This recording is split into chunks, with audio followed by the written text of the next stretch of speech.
हाथरस कांड में साजिश की सुपारी, यूपी को दहलाने के लिए विदेशी फंडिंग, यूपी में 100 करोड़ वाली साजिश।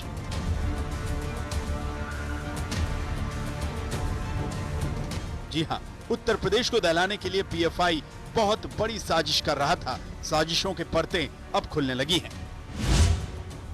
ईडी की जांच में यह बात सामने आई है कि उत्तर प्रदेश में जातीय हिंसा फैलाने के लिए पीएफआई को 100 करोड़ रुपयों से ज्यादा की फंडिंग हुई थी।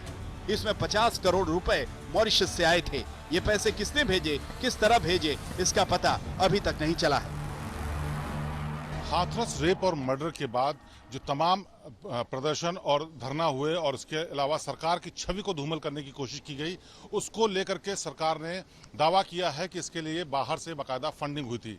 ये फंडिंग 100 करोड़ रुपए की हुई थी, जिसमें अकेले मॉरिशस से 50 करोड़ रुपए की फंडिंग की गई। इससे पहले यूपी सरकार ने कहा कि तमाम ऐसी वेबसाइट्स बनाई गई थी जिसमें ये भड़काऊ बयान पोस्ट किए गए, जिससे कि लोगों के बीच में अस्थिरता पैदा हो, धार्मिक उन्माद हो और आपस का जो भाईचारा है वो डिस्टर्ब हो।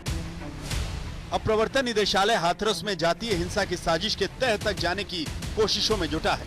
पूरी साजिश के केंद्र में पीएफआई है, जिसके 4 सदस्य मथुरा से गिरफ्तार किए गए हैं।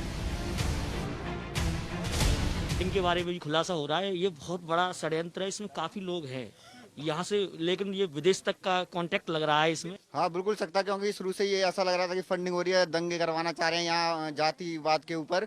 जो राजनीतिक पार्टी आ रही है वो इसीलिए आ रही है कि यहाँ दंगे हों। शक था शुरू से, बिल्कुल शक था। और दूसरी बात है, छोटी सी डिस्ट्रिक्ट में 100 करोड़ से ज्यादा की फंडिंग हुई है यहाँ। हाथरस में जातीय हिंसा भड़काने के इंटरनेशनल साजिश के कई सबूत जांच एजेंसियों के हाथ लगे हैं। साजिश रचने वाले हाथरस में जातीय हिंसा भड़काकर प्रधानमंत्री नरेंद्र मोदी और योगी आदित्यनाथ की छवि खराब करना चाहते थे। जिस वेब पोर्टल के जरिए दंगा भड़काने वाली वेबसाइट चल रही थी, उसी प्लेटफॉर्म का इस्तेमाल अमेरिका में ब्लैक लाइव मैटर्स के दौरान हुआ था।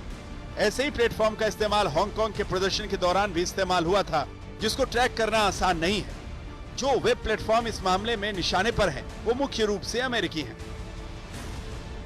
सरकारी सूत्रों ने आज ये जानकारी दी कि पीएफआई को इस मामले में 50 करोड़ रुपए की फंडिंग हुई है और ये सब मॉरिशस के रास्ते उन तक पहुंचा है। यही नहीं, अब तक हाथरस के बहाने पीएफआई और उस जैसी दूसरी संगठनों को तकरीबन 100 करोड़ की फंडिंग की जा चुकी है और यह सारी फंडिंग मॉरिशस और खाड़ी के देशों के अलावा भारत से भी हुई है।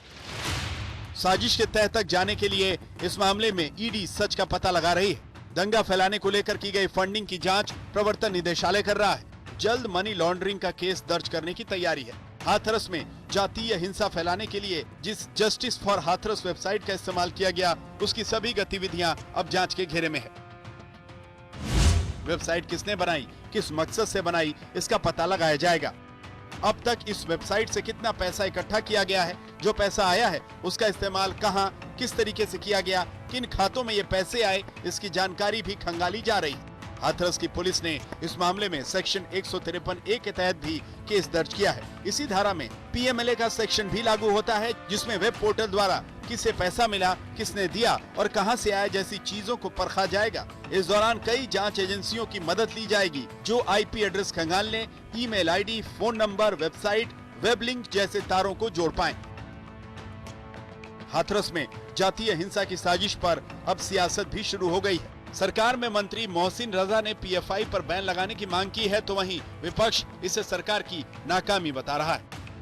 क्योंकि अब सांप्रदायिक दंगे नहीं हो रहे हैं, तो हिंदुओं को हिंदुओं से लड़ाने के लिए एक जातिगत दंगा कराने का प्रयास था। ये भारत सरकार से मांग करेंगे कि इस संस्था को भी जांच करके इनके लोग, जो दोषी लोग हों, उनके खिलाफ कठोर कार्रवाई करते हुए इस संस्था को भी आतंकी संगठन की तरह बैन किया जाना चाहिए। इसको भी डिक्लेयर किया जाना चाहिए कि पीएफआई भी हमारे देश में आतंकी संगठन है। गलत कामों के लिए अगर इंटरनेशनल फंडिंग हमारे देश के अंदर में आ रही है, तो ये जिम्मेदारी सरकार की होती है। ये सरकार के तंत्र की जिम्मेदारी होती है कि इस तरह की फंडिंग हमारे देश में आने के पहले उसका पता लगा ले। अगर सरकार का तंत्र ये पता लगाने में नाकाम होता है समय से पहले, तो हमारे देश के लिए, हम सब के लिए चिंता का विषय होता है कि सरकार का तंत्र फेलियर है।